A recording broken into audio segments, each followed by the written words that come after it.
네, 안녕하세요. 도사 이승태TV의 이승태 변호사입니다. 이번 시간에는요, 우리 주택임대차 분쟁 조정위원회예요. 주택임대차랑 워낙 많은 소송들이 있는데 이거 다 소송으로 하려니까 돈도 많이 들고 미치겠는 거지. 시간도 많이 걸리고. 그러면 간편하게 할 수 있는 제도 없나? 뭐 우리나라에서는 이런 것도 안 만들어놨어? 뭐 이 제도 위원회 이렇게 좋아하는 나라에서? 있습니다. 주택임대차 분쟁 조정위원회가 있어요. 근데 이게 한계도 좀 있고, 그리고 또 이 모든 주택임대차 분쟁을 다 다루는 것이 아닌 좀 문제도 있는데, 어쨌든 이거 바로 확인하시고요. 필요하시면 소송보다 일단 이 제도를 운영해 보시는 것도 좋아요. 대신 나중에 어떤 단점이 있는지도 한번 저희가 살펴볼게요. 주택임대차 분쟁조정위원회는 주택임대차보호법 제14조에 있는 내용이고요. 이 주택임대차와 관련된 분쟁을 심의조정하기 위해서 법률구조공단 지부, 그 다음에 LH공사, 한국주택토지공사의 지사 또는 사무소, 그 다음에 한국감정원의 지사 또는 사무소에 주택임대차 분쟁조정위원회를 설치하도록 되어 있어요.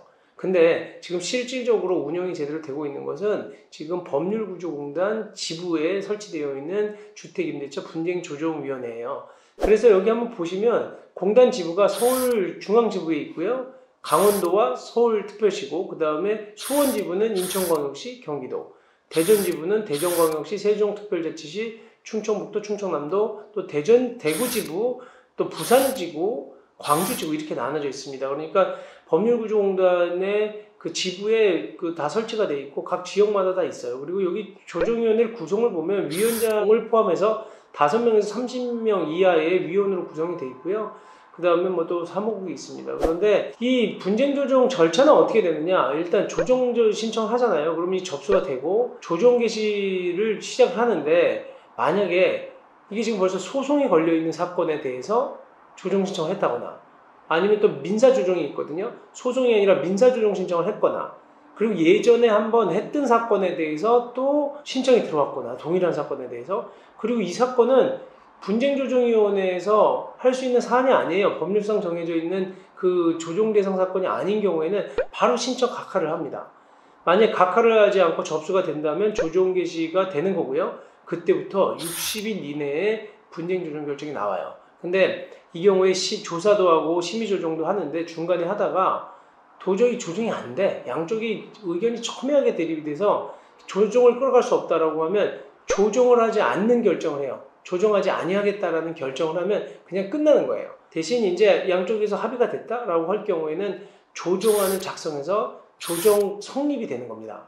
그래서 조정 성립이 되면 이게 재판상 화해와 동일한 효력이 있기 때문에 그걸 가지고 나중에 약속을 했는데도 안 해? 그럴 때는 강제 집행도 할 수 있다는 거예요. 대신 이거는 다시 말씀드리면 양쪽에 합의가 있어야 되는 거야. 난 조정하겠다라는 수락이 있을 때만 되는 것이지, 수락이 없으면 조정 불성립이 되는 거고, 또 안 하는 그 전에 이거 조정하지 않겠다는 결정을 할 수도 있어요. 도저히 안 된다라고 하면. 그래서 이 부분은 기본적으로 60일 내에 해주고, 또 하나 한 번에 걸쳐서 30일까지 연장할 수 있거든요. 그래도 얼마나 짧아. 90일 내면 3달. 근데 제가 볼 때는 이 90일이 과연 짧은 거냐? 급하거든요. 이게 보면 나중에 어떤 것들을 주로 다루는지 살펴보겠지만, 주로 임대차 차임에 대한 증감, 차임을 올려달라, 뭐 내려달라, 이 부분에 대한 증감이고, 또 계약의 해지나 뭐 이거 관련된 무슨 분쟁들에 대해서 발생을 하는데, 90일이면 석 달 동안 너무 길어요. 그리고 여기서 다 종결이 되면 좋은데, 종결이 안 되면 다시 소송 가야 되거든요. 그럼 이 절차는 무용한 절차가 된다는 거예요. 그래서 이게 지금 장단점이 좀 있어요. 그러면 어떤 분쟁에 대해서 지금 임대차 분쟁조정위원회가 관여를 하는지 한번 봐드릴게요. 일단 차임 또는 보증금 증감에 관한 분쟁이에요. 그리고 월세를 올려달라, 월세를 내려달라. 요즘 코로나 때문에는 이거 너무 월세가 비정상적으로 좀 높으니까 좀 낮춰달라. 뭐 이런 분쟁이 다 여기서 하는 겁니다.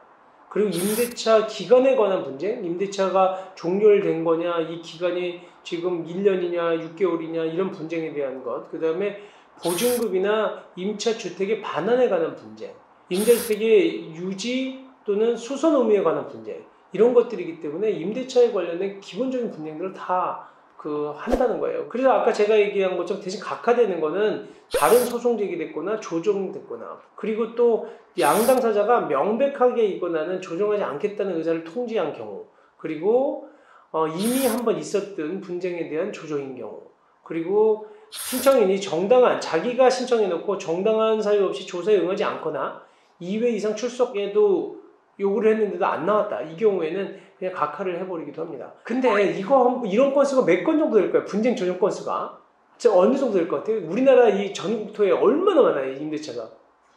2020년도에 한 몇 건 정도 됐을 것 같아요? 2,000건?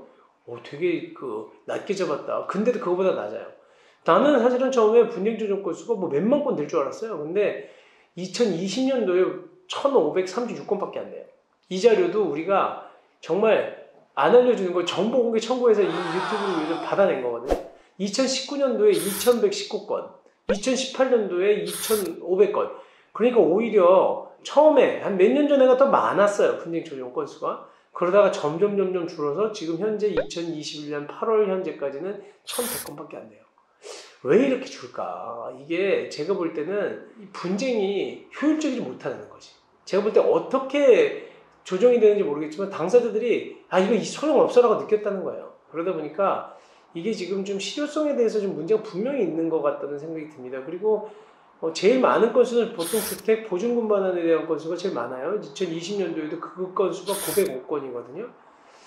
근데 제가 볼 때는 지금 코로나 때문에 임대차 증감, 차임 증감에 대한 건수도 굉장히 증가해야 되는데 그렇지도 않아요. 통계를 보면 여기 쭉 한번 보시면 되거든요. 2021년도에도 뭐 전체적으로 좀 줄었기 때문에 건수가 아마 좀 더 제가 볼 때는 나라에서, 근데 국가에서도 좀 관심을 갖고 이거 좀 뭐가 문제가 있는지 잘 봐서 이거 제도 개선해야 돼요. 무려 30명 이하의 이런 사람이 있고 위원이 있고 여기 사무까지 다 달려있는데 도대체 뭐 하는 거냐고. 이 정도밖에 안 할 거면 그러면 한 달에 1건밖에 안 된다는 거예요. 전국 지부 따져봐. 제가 볼 때는 적은 거 아닌가 싶거든요. 그렇습니다. 그리고 어디 가서 신청할 수 있느냐? 이거는 지금 주택임대차 분쟁조정 신청서 서식이 있습니다. 그래서 여기 보시면 이건 다운로드 받으시면 돼요. 신청서에서 신청인, 그다음에 피신청인, 그리고 조정의 내용 이런 것들 다 적어서 제출하시면 되고요. 장점은 수수료가 굉장히 싸요. 1억 원 미만의 경우에는 수수료 10,000원밖에 안 된다는 것. 소송하고는 비교가 안 되죠.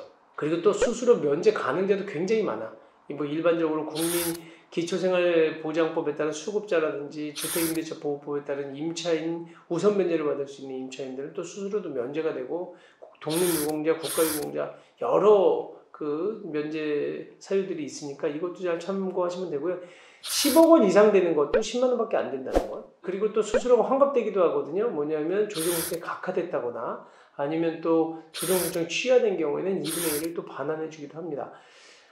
처리 기간 같은 건 제가 다 설명드렸는데 지금 이런 식으로 분쟁 조정 신청하는 거예요. 근데 사실 금전적으로 압박을 많이 받으시는 분들은 민사소송 가기 어려운 경우 많잖아요. 그러니까 분쟁 조정 신청도 한번 잘 이용해 보시기를 바랍니다. 감사합니다.